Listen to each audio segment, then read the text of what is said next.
मध्ये तर मी सांगत होते बाहेरच्या राष्ट्रांमध्ये, युनिव्हर्सिटीमध्ये, शाळांमध्ये, इवन आपल्या पुण्यामध्ये सुद्धा आहे, पिरामिड बांधलेत शाळांनी. का तर मेडिटेशनचं महत्त्व बघितलं. मी माझ्या पीएचडीचं महत्त्व सांगितलं. माझ्या पीएचडी मध्ये मेडिटेशननी कसा मला उपयोग करून दिला, जगभर प्रवास केला, त्यात मला काय मिळवून दिलं मेडिटेशननी. तर हे पिरॅमिड मेडिटेशन आहे ना, तिप्पट फायदा देतो.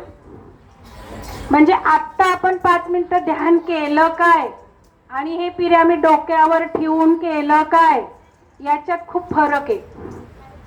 आणि ऍक्च्युअल पिरॅमिड मध्ये जाऊन केलं काय, तर पिरॅमिड मध्ये ज्या वेळेला आपण बसतो त्यावेळेला आपण देवळामध्ये का जातो, कोणी सांगेल का?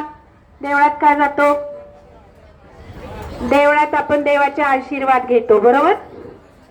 तर पिरॅमिड हे 3 पटीने उच्च देवालय आहेत, जास्त शक्तिशाली ऊर्जा खेचण्याचे. पण पिरॅमिड मध्ये ध्यान केलं तर ते कळणार. कारण देवळात गेलो गप्पा मारत बसला तर तो देव कधी आपल्याला पावेल का? नाही. आपण देवाला हात जोडतो. तसं पिरॅमिडला मेडिटेशन केलं पाहिजे. नाक आहे ना, नाक ते आपलं पिरॅमिड आहे. मग नाक काय करतं? श्वास.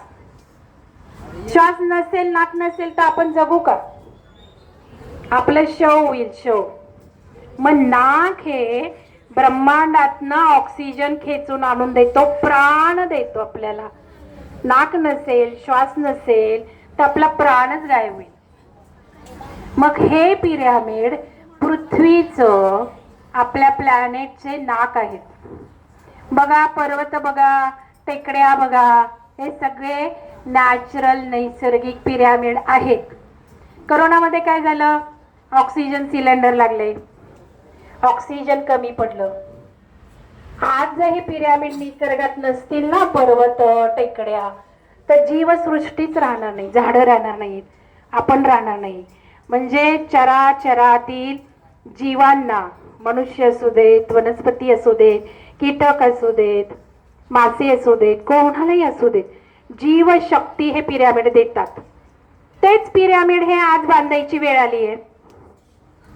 बांधायची वेळ आली आहे, जाणीवपूर्वक ठेवायची वेळ आलेली आहे.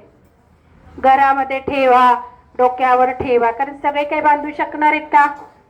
आता ज्यांना महत्व कळले ते बागेत सुद्धा बांधायला लागलेत, टेरेसवर बांधायला लागलेत, घरातही ठेवायला लागलेत. तर एक जादू तुम्हाला दाखवणार आहे. पिरॅमिड काय करते सांगून तर काही लगेच कळणार नाही, बघायचंय काय करतो ते, ठीक आहे.